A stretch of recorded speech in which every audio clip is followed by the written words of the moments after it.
Hello and welcome to Classic Books with Jenny. My name is Jenny and I am very pleased that you have decided to join me here today. If this is your first time visiting this channel, welcome. If you've been following along from the beginning, of course, welcome back. I'm glad to have everyone.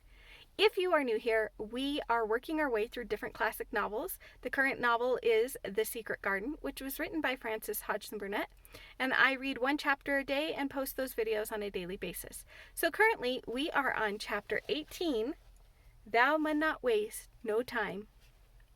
Of course, Mary did not waken early the next morning. She slept late because she was tired, and when Martha brought her breakfast, she told her that though Colin was quite quiet, he was ill and feverish, as he always was after he had worn himself out with a fit of crying. Mary ate her breakfast slowly as she listened. "He says he wishes thou would please go and see him as soon as thou can," Martha said. "It's queer what a fancy he's took to thee. Thou did give it to him last night for sure, didn't thou? Nobody else would have dared to do it. Poor lad, he's been spoiled till salt won't save him. Mother says as the two worst things as can happen to a child is never to have his own way or always to have it. She doesn't know which is the worst. Thou was in a fine temper thyself too. But he says to me when I went into his room, 'Please ask Miss Mary if she'll please come and talk to me.' Think of him saying please. Will you go, miss?" "I'll run and see Dicken first," said Mary. "No, I'll go and see Colin first and tell him. I know what I'll tell him," with a sudden inspiration. She had her hat on when she appeared in Colin's room, and for a second he looked disappointed.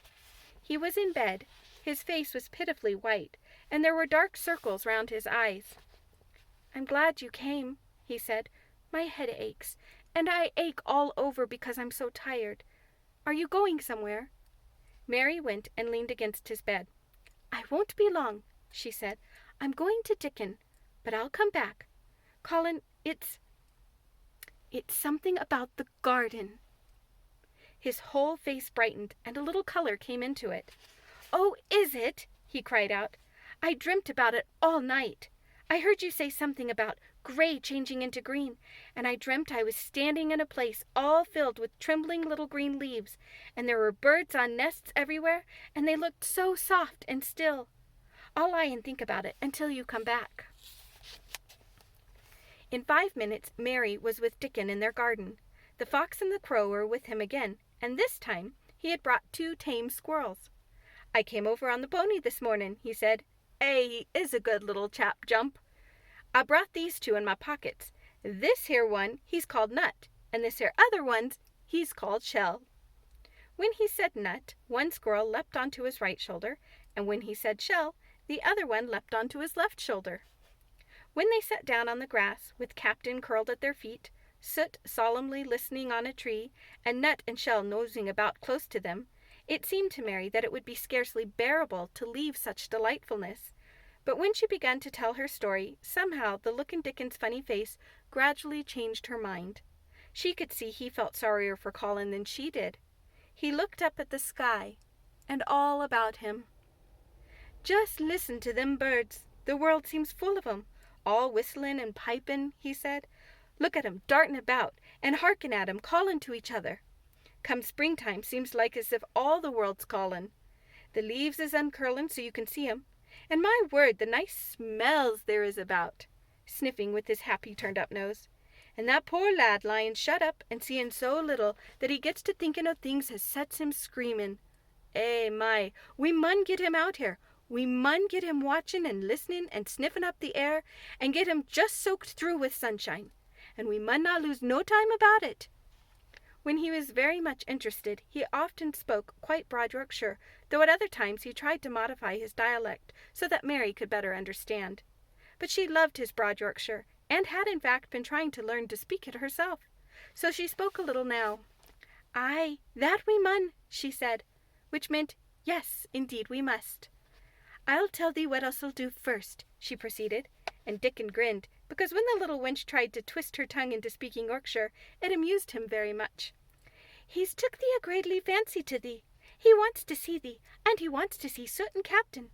When I go back to the house to talk to him, I'll ask him if thou cannot come and see him tomorrow morning, and bring thou creatures with thee, and then In a bit, when there's more leaves out, and happening a bud or two, we'll get him to come, and thou shalt push him in his chair, and we'll bring him here and show him everything." When she stopped, she was quite proud of herself. She had never made a long speech in Yorkshire before, and she had remembered very well. "Thou mun talk a bit of Yorkshire like that to Master Colin," Dicken chuckled. "Thou'll make him laugh, and there's not as good for ill folk as laughing is. Mother says she believes as half an hour's good laugh every morning 'ud cure a chap as was making ready for typhus fever." "I'm going to talk Yorkshire to him this very day," said Mary, chuckling herself. The garden had reached the time when every day and every night it seemed as if magicians were passing through it, drawing loveliness out of the earth and the boughs with wands. It was hard to go away and leave it all, particularly as Nut had actually crept onto her dress, and Shell had scrambled down the trunk of an apple tree they sat under, and stayed there looking at her with inquiring eyes. But she went back to the house, and when she sat down close to Colin's bed, he began to sniff as Dicken did, though not in such an experienced way. "You smell like flowers and fresh things," he cried out quite joyously. "What is it you smell of? It's cool and warm and sweet all at the same time." "It's the wind from the moor," said Mary. "It comes sitting on the grass under a tree with Dicken and with Captain and Soot and Nut and Shell. It's the springtime and out of doors and sunshine as smells so greatily." She said it as broadly as she could, and you do not know how broad Yorkshire sounds until you have heard someone speak it. Colin began to laugh. "What are you doing?" he said. "I never heard you talk like that before. How funny it sounds." "I'm giving thee a bit of Yorkshire," answered Mary triumphantly. "I cannot talk as greatly as Dicken and Martha can, but thou sees I can shape a bit. Doesn't thou understand a bit of Yorkshire when thou hears it? And thou a Yorkshire lad thyself, bred and born. Hey, I wonder thou art not ashamed of thy face." And then she began to laugh too, and they both laughed until they could not stop themselves, and they laughed until the room echoed, and Mrs. Medlock, opening the door to come in, drew back into the corridor and stood listening, amazed.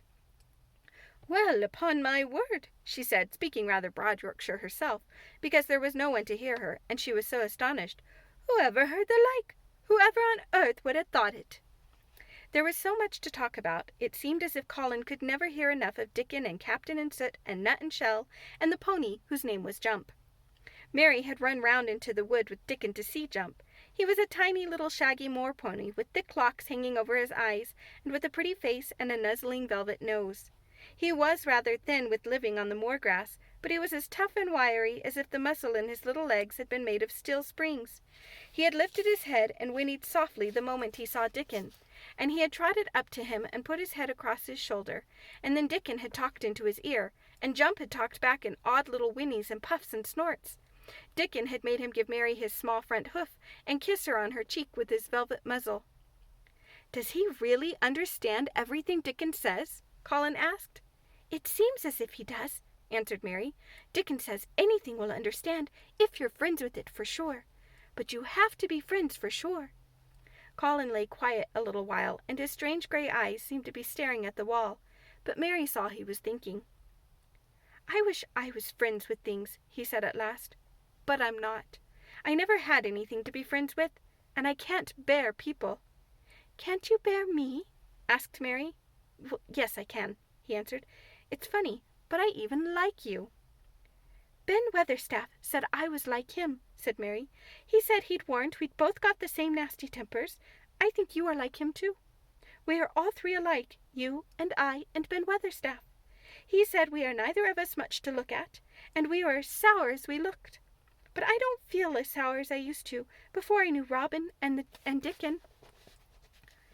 "Did you feel as if you hated people?" "Yes," answered Mary, without any affectation. "I should have detested you if I had seen you before I saw the Robin and Dicken." Colin put out his thin hand and touched her. "Mary," he said, "I wish I hadn't said what I did about sending Dicken away. I hated you when you said he was like an angel, and I laughed at you, but perhaps he is." "Well, it was rather funny to say it," she admitted frankly, "because his nose does turn up, and he has a big mouth, and his clothes have patches all over them, and he talks broad Yorkshire.